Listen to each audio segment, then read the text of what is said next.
নমস্কার বন্ধুরা। তো কাল আরসিবি তো জিতলো একটি একতরফা ম্যাচ। আর জায়গা করে নিয়েছে আইপিএল ২০২৫ এর ফাইনালে।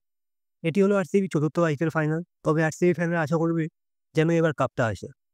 যাই হোক, আজকে এলিমিনেটর ম্যাচে যেখানে গুজরাট টাইটান্স এবং মুম্বাই ইন্ডিয়ান্স মুখোমুখি হবে। তবে আর যারা হারবে তারা পুরোপুরি বেরিয়ে যাবে আইপিএল ২০২৫ থেকে। অন্যদিকে যারা জিতবে তারা পাঞ্জাব কিংসের সাথে রবিবারে কোয়ালিফায়ার 2 খেলবে। তো চলুন এবার নজর দেওয়া যাক ২ টিমের সম্ভাব্য একাদশের দিকেও। আর কে বা জিততে পারে আজকের এই মহা ম্যাচটি।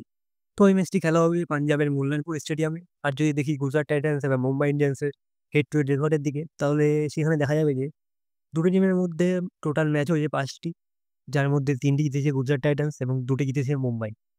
যদি দেখি গুজরাট টাইটান্সের সম্ভাব্য একাদশের দিকে, তাহলে গুজরাট টাইটান্সের হয়ে ওপেন করবে ২ জন ইনফর্ম ইয়াংস্টার, অর্থাৎ শুভমান গিল এবং সাই সুদর্শন। দুজনই এই সিজনে কাঁপিয়ে দিয়েছে এবং রান বানাতে কোনো খামতি রাখেননি। সুদর্শন এই সিজনের টপ স্কোরার, তিনি রান করেছেন ৬৭৯। অন্যদিকে শুভমান গিল করেছেন ৬৪৯ রান। তবে গুজরাটের জন্য সবচেয়ে খারাপ হলো এটাই যে জস বাটলার আর খেলবেন না। হ্যাঁ, আসলে ইন্টারন্যাশনাল ম্যাচের জন্য জস বাটলার এ সিজনে আর খেলবেন না বাকি ম্যাচগুলি। তাই ৩ নম্বরে বাটলারের জায়গায় এখন ব্যাট করতে পারবেন শ্রীলঙ্কান কুশাল মেন্ডিস।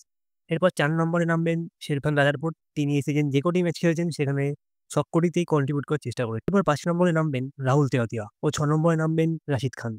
রাশিদ খানের এই সিজনটা মোটেও ভালো যাচ্ছে না। তিনি বল হাতেও যেমন ফর্ম দেখাতে পারেননি, তেমন ব্যাট হাতেও তেমন কিছু করতে পারেননি। এরপর ৭ নম্বরে থাকবেন আরশাদ খান ও ৮ নম্বরে থাকবেন সাই কিশোর। এবং ফাস্ট বোলারদের মধ্যে থাকবে মোহাম্মদ সিরাজ, প্রসিদ্ধ কৃষ্ণা এবং জিরাল কলসে, এবং যাদের ফর্ম এই সিজনে অনেকবারই ওঠানামা করেছে। গুজরাট টাইটান্সের টিমের জন্য মাথা ব্যথার একটি বিষয় হতে পারে। এবার যদি নজর দিই মুম্বাই ইন্ডিয়ান্সের প্লেইং ইলেভেনের দিকে, তাহলে সেখানেও বড় কিছু পরিবর্তন দেখা যেতে পারে। যেহেতু উইল জ্যাকস, রায়ান রিকেলটন এবং করবিন বশ ইন্টারন্যাশনাল ম্যাচের জন্য টিম থেকে চলে গেছে। সেজন্য মুম্বাই ইন্ডিয়ান্সের জন্য ওপেন করতে চলেছে রোহিত শর্মা ও জনি বেস্টো। হ্যাঁ বন্ধুরা, রায়ান রিকেলটনের জায়গায় ইংল্যান্ডের জনি বেস্টোকে মুম্বাই ইন্ডিয়ান্সের টিমে আনা হয়েছে। যার জন্য মুম্বাই ইন্ডিয়ান্সের ওপেনিং জুটি আরও ভয়ানক দেখাচ্ছে। এরপর ৩ নম্বরে নামবেন ইন্ডিয়ান 360 ডিগ্রি প্লেয়ার, অর্থাৎ সূর্যকুমার যাদব। মুম্বাই ইন্ডিয়ান্সের ২০২৫ এ প্লে অফসে যাওয়ার জন্য সবথেকে বেশি অবদান যদি কারো থেকে থাকে, তিনি হলেন সূর্যকুমার।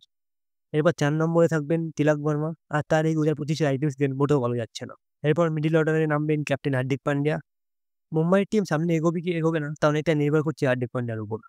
৬ নম্বরে থাকবেন এই সিজনে মুম্বাই ইন্ডিয়ান্সের নতুন ফিনিশার, অর্থাৎ নামানদীর। এরপর ৭ নম্বরে থাকবেন মিচেল স্যাটনার।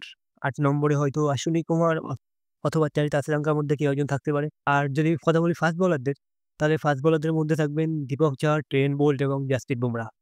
আর যদি জাসপ্রীত বুমরাহ এবং ট্রেন্ট বোল্ট ১ম থেকেই উইকেট নিতে পারে, তাহলে বলা যায় যে মুম্বাই ইন্ডিয়ান্স এই ম্যাচে অনেকটা এগিয়ে থাকবে। যাই হোক বন্ধুরা, আপনাদের কি মনে হয়? আজকের এই এলিমিনেটর ম্যাচ কারা জিততে চলেছে? এবং কাদের বিদায় হতে চলেছে আইপিএল ২০২৫ থেকে আজকের ম্যাচের পর?